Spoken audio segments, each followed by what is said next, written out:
আপনার রিপোর্ট কিন্তু সব ঠিকঠাক আছে। আমরা আগামী পরশুদিন অপারেশনটা করে ফেলতে চাচ্ছি। আপনি যেটা ভালো মনে করেন।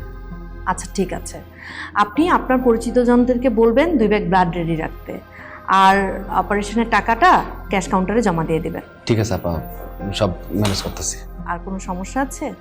না, আর কোনো সমস্যা নাই। ওই যে আপনার নার্স হাই কোয়ালিফাইড, তনি না কি জানি, ওর আচরণ কিন্তু ভালো না। উনি আবার কি করেছেন? উনি যে কেবিনে কেবিনে যায়, ওয়ার্ডে ওয়ার্ডে ঘুরে না, আমি দেখছি উনি মুরব্বী, বাচ্চা কাচ্চা, মহিলা পুরুষ কোনো বাস বিচার নাই, সবার লোকে যাত্রা ব্যবহার করে। এই ওঠেন, ওষুধ খান, এই আপনি ইঞ্জেকশন দেবো, এর কোনো ব্যবহার হইতে পারে নার্সের? এই ব্যবহার যদি করে রেগুলার, হসপিটাল থাকবো না, বন্ধ হয়ে যেত। আপনারা কাজ করেন, উপর মলে কথা কয়া আর বার করে দেন। কি বলেন? দেখেন উনি কিন্তু খুব কোয়ালিফাইড একজন নার্স, আর তাছাড়া আপনার অপারেশনের সময় তো উনি আমাকে অ্যাসিস্ট করবেন। ইন্নালিল্লাহ, এটা আপনি কি বললেন?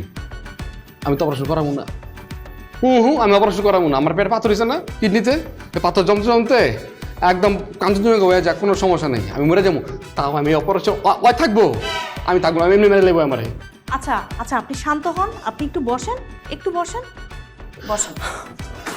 উনি আপনাকে কেন মেরে ফেলবেন বলেন তো? আপনাদের মধ্যে কি কোনো বিরোধ আছে? কারণ ওই আমার ওর লগে আমার কোনো বিরোধ নাই, ওর গোষ্ঠীর লগে আমার গোষ্ঠীর বিরোধ। ওর দাদাটা খারাপ মানুষ, আমগো জায়গার উপরে ওর দাদা বাড়ি করছে, উল্টা আমগ্রামে মামলা করছিল। যখন আমরা মামলা করছি, দাদা এটা গেছে, বাড়ি ভাঙতে হয়েছে, জেলে গেছে, একটা রাগ আছে। ও চাষের খুনি, আমরা কেউ দেখতে পারতাম না। আর ওর বাপে কদিন আগে মাদক মামলায় ভিতরে গেছিল, ওই কদিন আগে বাইরে হয়েছে। ও রক্ত খারাপ, আমি চিনি, এলিয়ে কুইতেছি, আমি দেখতে পারে না, আমরা খুন করবো। আমি তো বাপের একমাত্র সন্তান, অনেক একটা রাগ থাকে, আপনি বুঝেন না কেগুলা, ওর রাইখেন না। আচ্ছা আমি দেখছি কি করা যায়, আমি দেখছি, আপনি একটু শান্ত হন। আপনার কিন্তু আগামী 72 আওয়ার্স খুব রেস্টে থাকতে হবে, ডিসিপ্লিনের মধ্যে থাকতে হবে। অপারেশনের আগে 72 আওয়ার্স খুব ইম্পর্ট্যান্ট। আপা আপনি যেটা ভালো মনে করেন আমি তো এটা করবো, সমস্যা নাই। আপনি 72 আওয়ার্স না, আপনি যদি কোন 144 আওয়ার্স আমি না খাই থাকবো, আমি ঘুমাই থাকবো, কোনো সমস্যা নেই, কিন্তু আর রাইখেন না, আমি এমনি মরে যাবো।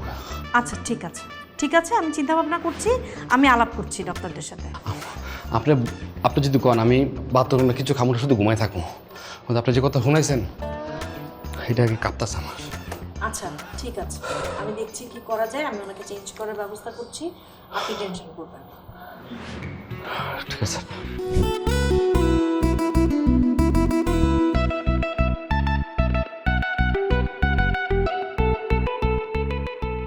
ম্যাডাম ম্যাডাম তাড়াতাড়ি আসেন। কি হয়েছে? 5 নাম্বার বেডে রুগীর গায়ে প্রচন্ড জ্বর। শাহানা ম্যাডামকে বলো আমার ডিউটি টাইম শেষ। ম্যাডাম তো এখনো জ্যামে আটকা, ওনার আসতে আরো ঘন্টা খানেক লেগে যাবে। তাহলে তো আজকেও আমার বাসায় যেতে লেট হয়ে যাবে। আচ্ছা 5 নম্বর ওয়ার্ডের রোগীটার জন্য কে? ওই যে কিডনির পেশেন্টটা। চলো তাড়াতাড়ি চলো। আসেন ম্যাডাম।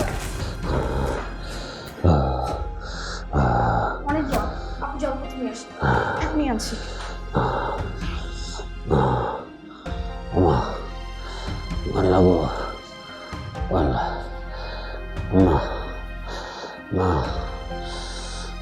জি ম্যাডাম, আর কিছু লাগবে? আর কিছু লাগবে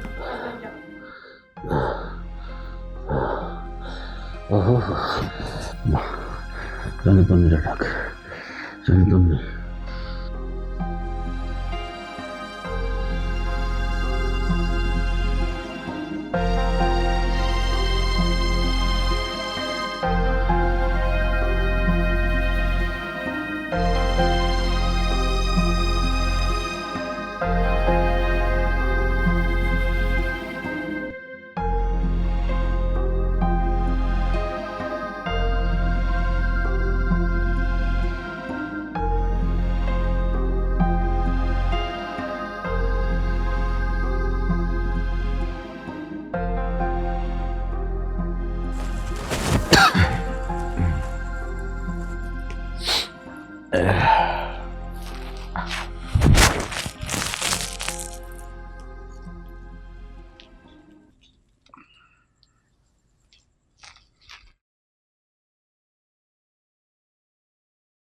হ্যালো হ্যালো, এই যে শুনছেন? এই এই জায়গায় কি? আমার রুমে কি? আমার এই জায়গা কেন? হ্যাঁ উদ্দেশ্য কি? ইঞ্জেকশন দিয়ে কি সাত মিটা নেই আমারে? হ্যাঁ, বালিশ চাপা দিয়ে মারতে এসেছিস তুই না? তুই যা যা। এই একদম ঢং করবা না, ঢং করবা না। তোমার পেটের মধ্যে হিংসা পারা, তুমি হিংসা মারতে আসছো। বেরো এখান থেকে। কি হয়েছে? এই যে নার্স, আমি কতবার মানা করছি যে এই মহিলা এই মেয়ে এই রুমে যেন না আসে। বলছি না আমি এখানে কেন? বেরোতে পারেন, বেরোতে বলেন। করে কিন্তু আমি কিন্তু চলে যাবো, আমার কিন্তু এই অবস্থা আমি চলে যাবো। বেরোতে বলেন। আপনি এটা কি করলেন? যা করছি ঠিক করছি। যে কিনা আপনার জ্বর দেখে সারা রাত বাড়ি গেল না, আপনার মাথায় জলপট্টি দিল, সারা রাত আপনার সেবা করলো, আর তাকে আপনি এভাবে অপমান করে তাড়িয়ে দিলেন। তন্নি সারা রাত আমার পাশে ছিল। সারা রাত এক ফোঁটাও ঘুমায় নাই, যতক্ষণ না পর্যন্ত আপনার জ্বর ভালো হয়েছে। আপনি সত্যি বলতেছেন? সত্যিই বলতেছি, কাজটা আপনি একদমই ভালো করেন নাই, একদমই ভালো করেন নাই।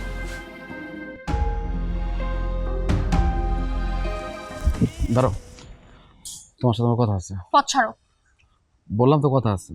কোনো কথা থাকলে একটু পর ডিউটি নার্স আসবে, তাকে বলবো। না, তোমার সাথে কথা। সরো। যাবা? যাও যাও। মানে এখন যে এত যাও যাও করতেছো, সেদিন যাও নাই কেন? মানে যেদিন আমি সারা রাত জ্বরে কাঁপতাছিলাম, সে সারা দিন তোমার সেবা করো নাই? I am nurse, it's my duty. শুধু ডিউটি, আর কিছু না? আর কিছু হইলেও তোমার বোঝার ক্ষমতা নাই। তোমার তো কিডনির সাথে হার্টেও স্টোন আছে। থাকতে পারে, আমি সেটা জানি না। আমি চাই কি অপারেশন দিন তুমি আমার পাশে থাকবে। তুমি তো ভাবা আমি তোমাকে মেরে ফেলতে আসছি এখানে। আরে বাবা, এটা তো আমি রাগের মাথায় বললি, আমি কি মন থেকে বলি বলো? তোমার সব ফালতু কথা আমাকে এখন বললো না। আমার লাইফটা এলোমেলো করে আসছে এখন নিজের লাইফ সাজাইতে। আচ্ছা, মানে তোমার লাইফটা শুধু এলোমেলো হয়েছে, আমার লাইফটা কিচ্ছু হয় নাই? তাতে আমার কিছু যায় আসে না। মানে যখন আমি সুস্থ ছিলাম আমার কষ্ট দিয়ে আমার অসুস্থ বানাইছো, আবার সেবা করে আমার সুস্থ বানাই, এখন আবার অসুস্থ বানাইতেছো। এটা কি এলোমেলোর মধ্যে পড়ে না?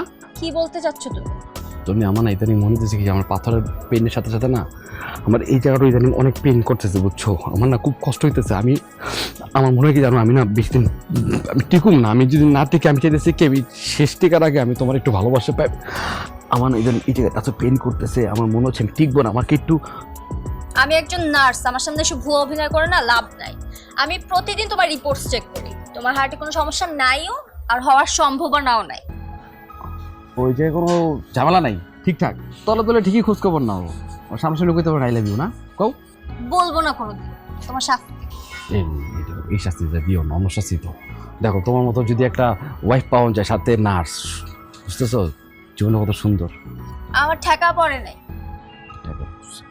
ঠেকা পড়ে, ঠেকা পড়ে নাই। ছাড়ো, ছাড়ো। পড়ছে